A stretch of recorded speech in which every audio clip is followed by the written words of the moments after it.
by two young women. You know what? He's getting the biggest crowds, and I'm getting the biggest crowds. We're the two getting the crowds. But believe me, that's not going to happen to Trump.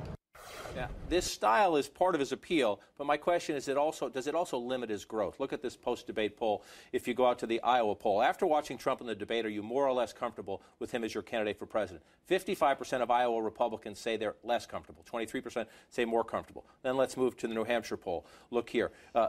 29% don't support his candidacy. 41% say, I support some of his ideas, but don't think he has the temperament to be president. If you add up that 29 who don't support him, 41 who question his temperament, you get to 70. So in a 17-candidate field, you can win at 18, 19, 20, 22%.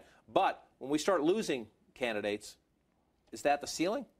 It may very well may be. I mean, one thing that Donald Trump has done here is very savvily read the conditions of this peculiar year in Republican politics, that fractured field and a base where, you know, he's the only one who can consolidate support. So none of the other candidates have managed to do what he has done, which is draw enough attention to themselves and be appealing enough to a small swath of the electorate to come out on top, like you say, with 20% or less.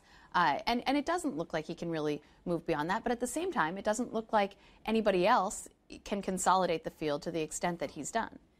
It's interesting. If you look at these numbers, the Kasich, the Cruz, the Fiorina. In 2012, we saw this. We had a lot more debates. And so the Republican field will get rejuggled after every debate. There's no question Republicans watching this debate move the field around. Scott Walker came down. Jeb Bush has to be a little worried about static or weakening numbers. Trump, I think, has to be thinking about it.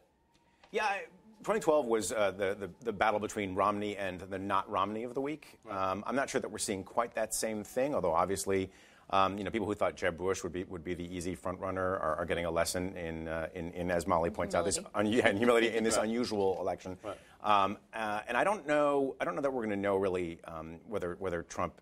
We've always said that Trump's biggest problem is that a lot of Republicans have just said flatly they're not going to vote for him.